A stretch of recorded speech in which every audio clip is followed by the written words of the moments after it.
everybody. Thanks for joining today. I'm joined today, this morning, by the Commissioner of our Department of Safety and Homeland Security, Jeff Long, members of the Highway Patrol, as you can see, including Colonel Matt Perry and Lieutenant Colonel Jimmy Johnson and others. We have spent some time talking about the situation that has unfolded in Memphis and what our strategy is going forward. The people of Memphis have seen the face of evil, and these, along with other members of law enforcement, have met that evil head on.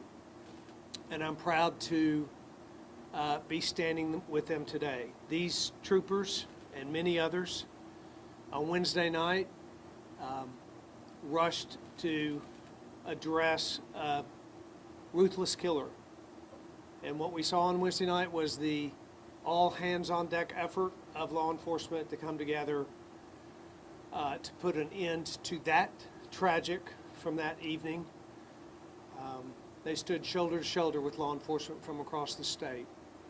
And unfortunately, that event was just one of several tragic events in this community, and we all have been horrified and saddened by the loss of, previous to that Wednesday night, those Wednesday night losses, the loss of a beloved wife and mother and teacher, Eliza Fletcher. Innocent lives have been taken, and these criminals will be held accountable. And justice will and should be swift and severe. And this is exactly why proven crime prevention has to be a part of what we do in the state of Tennessee. This is exactly why law enforcement has to be supported. It's why we have committed to hire 100 additional Highway Patrol troopers. 20 of those will be committed to Memphis.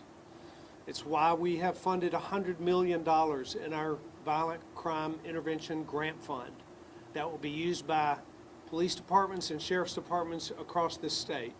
It's why we have had a nationwide recruitment effort for the recruitment of law enforcement officials into our state, and put $30 million toward bonuses that are targeted at that recruitment effort.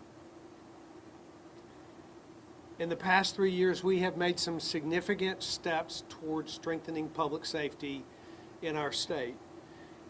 I have brought forth legislation, and the General Assembly has approved it, that have stiffened the penalties on violent gun crimes. We have stiffened the penalties on those who steal firearms.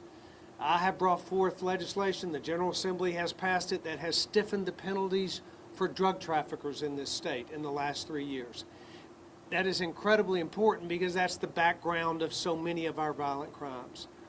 And with the chaos that we have in our southern border, drug trafficking has been elevated to new levels in this country, and that has made its way into Tennessee. So we should stiffen crime penalties there, as well as with human traffickers. Stiffening penalties on violent offenders is a step in reducing crime going forward. We also recognize that if an offender comes out of prison with no supervision, they're much more likely to reoffend.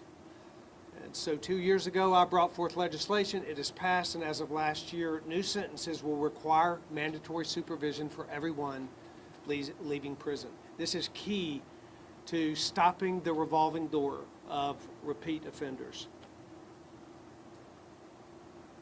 It's also time that we continue to have more conversation about steps going forward to keep our communities safe. It's time to have a conversation about plea deals. Soft on crime plea deals have real consequences, and they are preventable. And those consequences were on full display Wednesday night when we had an offender who had a plea deal down to a lesser offense go on a killing spree in West Tennessee. Convenient plea deals cannot come at the cost of justice, and we should have serious consequences about how, serious conversations about how we address that. These are just a few of the things that we need to continue. We have made serious steps in the last 3 years to create an environment in this state where people can live and worship and play and work in a community where there is not a cloud of violence and lawlessness over them.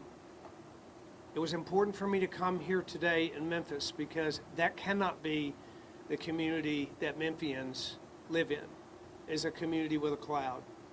I know the people of Memphis. They won't accept this, and they shouldn't accept it, and it shouldn't define this city. This is not the new normal, but it is important that we remind everyone of the steps that have been taken and the steps that will be taken going forward. It's important to remind everyone that it takes everyone. Government isn't the answer to the problems entirely that we face in our community. It will take all of us in the community, including churches and nonprofits and law enforcement. The community together can make certain that this does not become a way of life in this city as it has become in some others. This is a very challenging season, certainly, but it's also an opportunity for us to be reminded of that which really matters, and in that there is great hope. Thousands of people this morning in Memphis and across the country finished Eliza's run. That is the spirit of hope of this city of Memphis. It's the spirit of hope that Memphis is known for. I think it can be an inspiration to the country.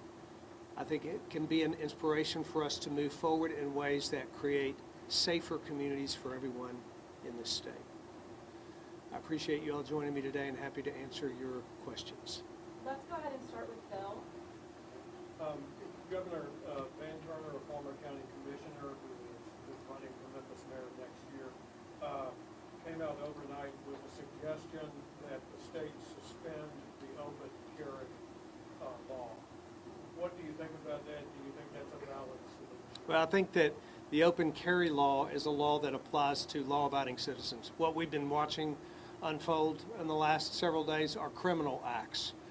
Criminals who are using guns in crimes.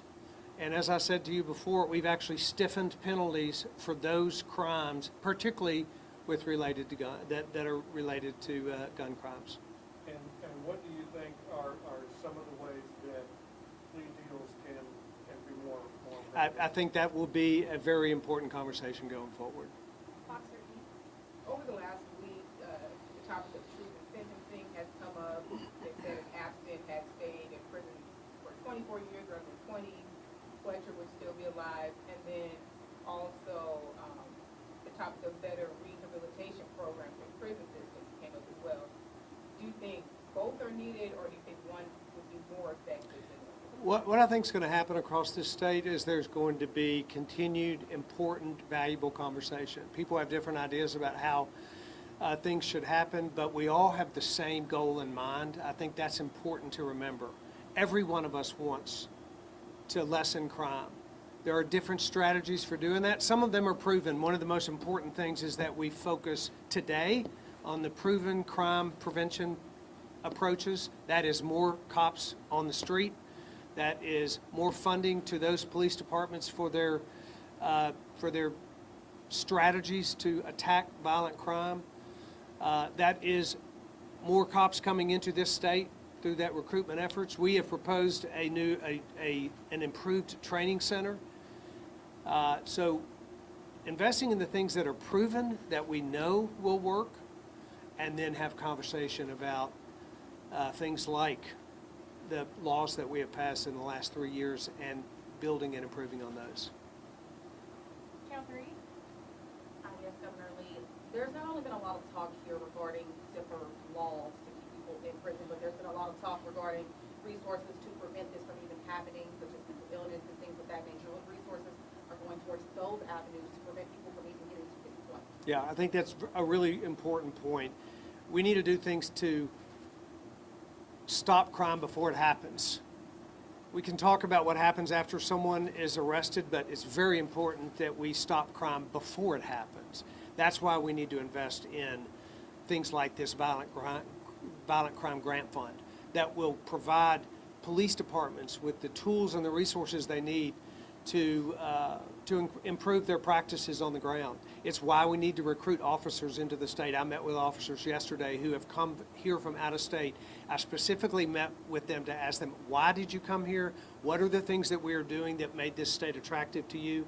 Because we want to attract more officers from around the country who are already trained and already skilled to bring those resources here.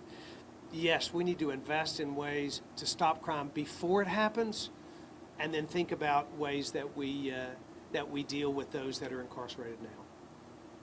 24, your question? Yes, do you support blended sentencing for juveniles? I think that we have a very strong opportunity to look at ways to prevent crime before it happens, and a lot of that is how we deal with juveniles. And juvenile offenders become adult offenders if we don't do a good job of working with those juvenile offenders. I spoke with the Speaker of the House just yesterday about things that we can do together, ways that we can improve the way we do juvenile justice, and those will be very important conversations in the days ahead. We are committed to the improvement of this system from one end to the other. Corinne, commercial appeal? Yeah, hi Governor, thanks for your time today. To follow up on that, what can we be doing to prevent that juvenile recidivism in particular? You know, I think that we've seen in adult populations that when we have juveniles, when we have adults incarcerated, the way that we work with them on work programs, on anger management programming, on parenting classes, on personal responsibility. Here's the thing. The vast majority of people in prison are going to get out.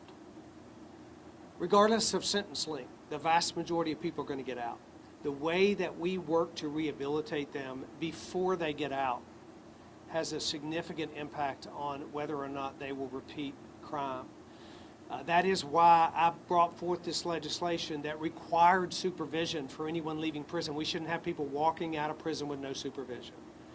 And we won't any longer on those that are sentenced after this law went into effect. We can rehabilitate juvenile offenders more effectively than we have in the past to make certain that they don't become adult offenders. Kelly? Good morning. I want to go back on about truth in sentencing. It had a lot of support from your party, Lieutenant Governor McNally, Speaker Sexton in Memphis for that signing. You didn't sign the bill. Do you think truth in sentencing works?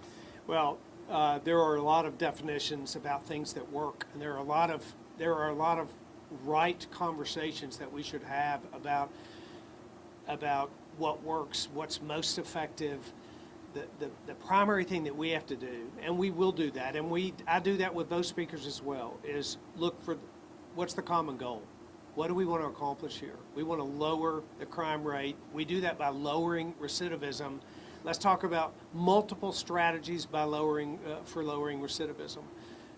It will be a conversation that we had significantly through that process, and as you know, that piece of legislation changed as it went through the process, as we both talked together about the final piece of that legislation.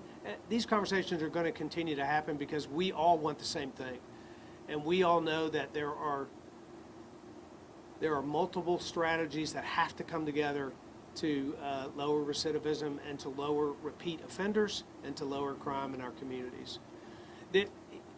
Make no mistake, we have to be tough on crime. We cannot be soft on crime. That is a bad strategy. It results in bad outcomes for our community. But we also have to be smart on crime. And there is a way to do that effectively that uses the evidence that we've learned over the last 50 years to reduce recidivism in particular, and most importantly, as was discussed earlier, stop crime before it ever happens in the first place. Thank you all. That's all the